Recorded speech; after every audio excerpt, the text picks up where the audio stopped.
अऊज़ु बिल्लाहि मिनश शैतानिर रजीम बिस्मिल्लाहिर रहमानिर रहीम। Knowledge factory के मुअज़्ज़ज़ साथियों, अस्सलाम वालेकुम।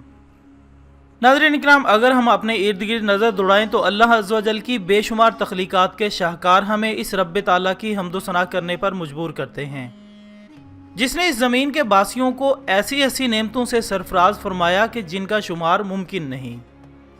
कहीं खूबसूरत इंसान तो कहीं दिल को लुभा देने वाले सरसब्ज दरख्त और पौधे, कहीं हसीन वादियाँ तो कहीं इनमें फिरते दिलकश जानवर जो अपनी बोलियों और खूबसूरतियों से इस वहदहू ला शरीक की मौजूदगी का एहसास दिलाते हैं और पुकार पुकार कर बताते हैं कि बेशक अल्लाह ताला की पैदा करदा तमाम मखलूक़ात इसकी कारीगरी की मजबूती का ज़हूर है।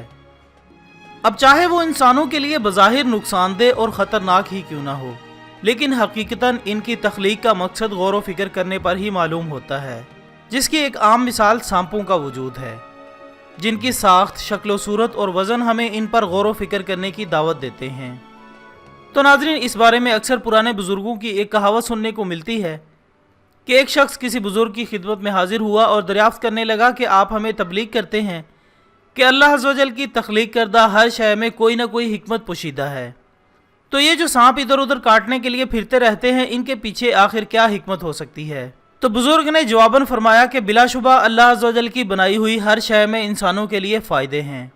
इसी तरह सांप को भी तख्लीक फरमाकर इसमें जहर भर दिया गया ताकि जब वो सांस ले तो फ़ज़ा में मौजूद मुहलिक बीमारियां इसके जहरीले मादों से अपना असर खो दें। दोस्तों, इस कहावत में किस कदर सच्चाई है इस बारे में तो अल्लाह ही बेहतर जानता है, लेकिन यह भी सच है कि अल्लाह ताला ने कायनात में जो कुछ भी तख्लीक फरमाया इसमें एक ख़ास हिकमत पोशीदा है।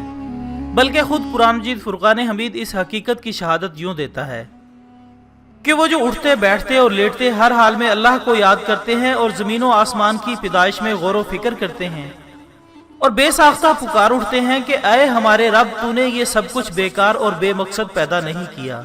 सूरत आले इमरान आयत 191।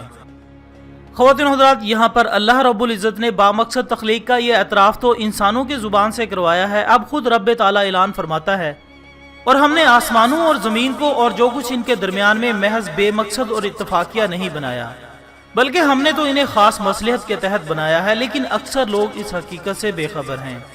सूरत दुखान आयत 39। लिहाजा दोस्तों, इस्लामी तालीमात के मुताबिक कायनात की हर छोटी बड़ी चीज़ एक मखसूस हिकमत के तहत एक मुकर्रर मुद्दत तक के लिए अपना काम कर रही है। जब तमाम चरिंद परिंद एक ख़ास मकसद के लिए वजूद पजीर हुए हैं तो ये कैसे मुमकिन है कि अल्लाह ने सांप जैसी हैबतनाक मखलूक को बेमकसद पैदा फरमाया हो?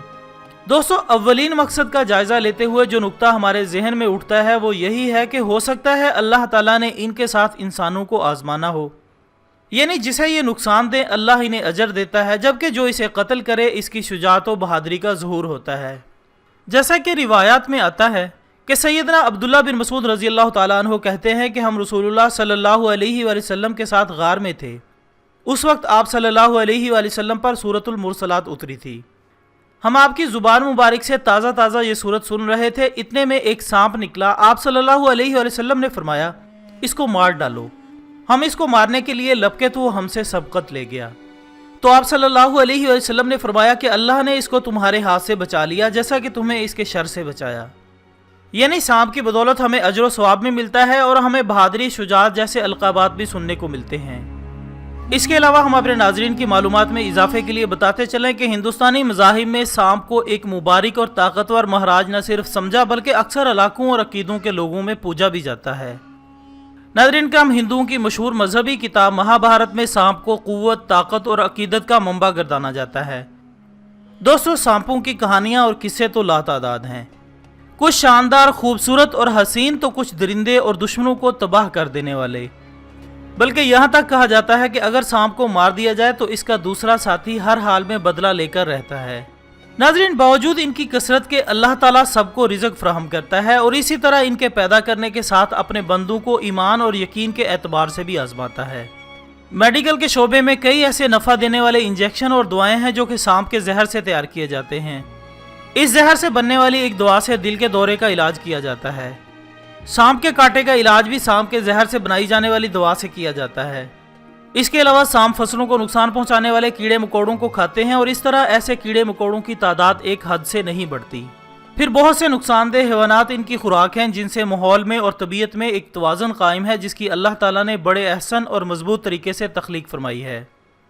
ناظرین، یہاں ہم اللہ تعالیٰ کی پاکی بیان کرتے ہوئے یہ ضرور کہنا چاہیں گے کہ سبحان اللہ، وہ پاک ذات جو ہر قسم کے عیبوں سے پاک ہے۔ اس نے ان امور کو جو ظاہری طور پر نقصان دہ ہیں ہمارے لیے نافع بنا دیا، اور ہر مسلمان پر یہ واجب ہے کہ وہ اعتقاد رکھے کہ اللہ تعالیٰ کے سب افعال خیر ہیں، اور اس کی کسی بھی مخلوق میں خالص شر نہیں بلکہ کسی دوسری وجہ سے اس میں لازمی طور پر بھلائی اور خیر ہوگی۔ آخر میں اللہ سے دعا ہے کہ وہ ہمیں قوت ایمانی اور دینی بصیرت عطا فرمائے، آمین ثم آمین۔ اس کے ساتھ ہی ہماری آج کی اس ویڈیو کا اختتام ہوتا ہے۔ ویڈیو پسند آنے کی صورت میں اسے لائک کر کے ہماری حوصلہ افزائی کریں، اور کمنٹس کی صورت میں ہمیں ضرور بتایا کریں کہ آپ کو ہماری یہ آج کی ویڈیو کیسی لگی۔ ہم کل انشاءاللہ دوبارہ حاضر ہوں گے ایک اور اچھی سی ویڈیو کے ساتھ، تب تک کے لیے اجازت دیجیے گا۔ اپنا دوستوں، رشتہ داروں اور گرد و نواح کے تمام لوگوں کا بہت خیال رکھیے گا۔ اللہ حافظ۔